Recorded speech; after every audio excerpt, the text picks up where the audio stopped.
guys, so here we go with another infamous YouTube video. Guys, I've been putting my office together, waiting for it to be perfect, and obviously I just need to start. But I'm on my way, got an hour ride, so I figured why not get some content out, some valuable content for you guys to review. So we want to start with talking about investing, right? And at this point, I've invested in a lot of things. Airbnbs, Amazon stores, cell phone business, real estate in all aspects, crypto, stock market, all of it. I've done a lot of things. I'm actually, flipped a few cars. So invested in a lot of things. But if I could talk to myself and talk to my 18-year-old self, right, and say, okay, what should I invest in, right? If I was to ask myself, what would I invest in? I would 100% pick real estate every single time. Have I made money in those other avenues? Yes. Are they solid, right? Because Amazon stores get shut down. Airbnbs are seasonal, right? So sometimes, you have these dips where you're not really making money. Crypto, you got so who knows what's gonna happen, right? With that, I'm not even gonna speak on that. Stock market, they always tell you buy low, buy low. I'm buying lows for a couple of months now. Yeah, here's historically, it will go back up, right? But not solid, right? Especially in down times like this. Imagine, right? Like, you have all your money in stocks, right? And the market tanks the way it is, and your liquidity is gone, right? And maybe you need that liquidity to pay your bills, to survive right now through these tough times, pay off credit card debt that you're paying, 20% on because your credit card interest is high. You don't have time to sit there and leave that money in there. So what if you're in that critical position, right? And you can't because it tanked, or you lost, 30% of your holdings, and now is the time you need that money. So it's unfortunate. But real estate, why I would invest in real estate?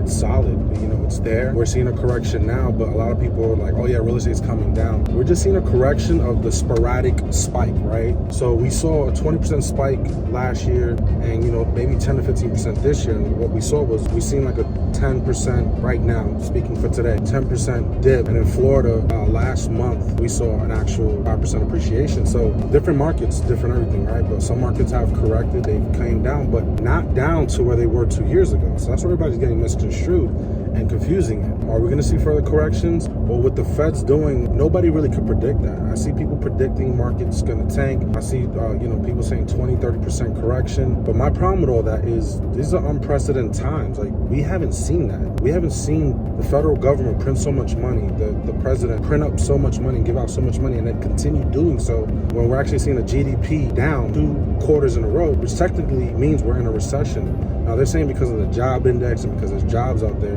that we're technically not in a recession. The definition of a recession is our gross domestic product being down 2 quarters, and we're negative 2 quarters in a row. So technically, we're in a recession. They're probably trying to calm everybody down, but obviously it's not working. The Dow Jones dropped below 30,000. We saw a huge dip Friday. Fed said they're going to go higher. So they don't even know what they're doing to the aspect of, they're saying, yeah, this is going to curb inflation, but they said that when they spiked it 0.75 a couple of months ago, and then they spiked it again, and now they just went up again. So it's like, they don't know what's going on. So how are we going to predict what's going on, right? But real estate is a hedge against inflation. So technically speaking, the housing prices should adjust. So technically prices are right, but it comes to a point where affordability becomes an issue. And obviously supply and demand comes in, right? So if we have a huge supply and nobody could buy houses because they were pre-approved for 300,000 6 months ago, now they can't even get pre-approved for 200. There's nothing on the market for 200. Prices do have to come down in that aspect, that technical factor coming into play, right? So that's where we're at. But my rentals, right? I locked in a mortgage for 30 years. I'm still cash flowing X amount of dollars, right? For instance, Ormond Beach property, $999 mortgage, literally $999 a month. I'm getting $2,400 a month. $1,400 a month is coming in. Minus incidentals, property management, let's call it $1,000 a month. And that's for all my properties, right? So I'm getting a good cash flow. So that's not gonna stop. Nobody could call my 30-year loan. That stays there. So real estate is such a solid investment. That property, I bought it for $150, put about 30 into it. It's worth 300 now. Let's just say a correction happens, 10%, right? It's down to 270. I'm still up $120,000 in equity. So that's what people fail to understand, right? Or a little over 100,000, whatever it is, right? Have positive equity in that property. I could turn around, do a cash out refi, and borrow 80% of that, which would be $240. I could pull out another $50,000 right now. And I'm not even talking about my personal property, right? My personal property, it's worth about $420 now. My current primary, and I bought it for $230. I put $50,000. I only owe $180 on that house.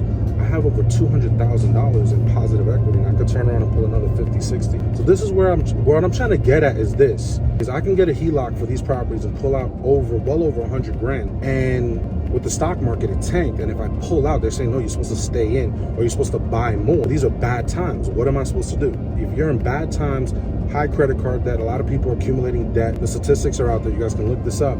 Credit card debt's at a whole time high. So what do you turn around and do? You sell that stock at a loss. You took your 30% loss. What I'd rather do is have a property that I can pull out a HELOC, pay 4%, 5% interest, and utilize that money to keep going, right?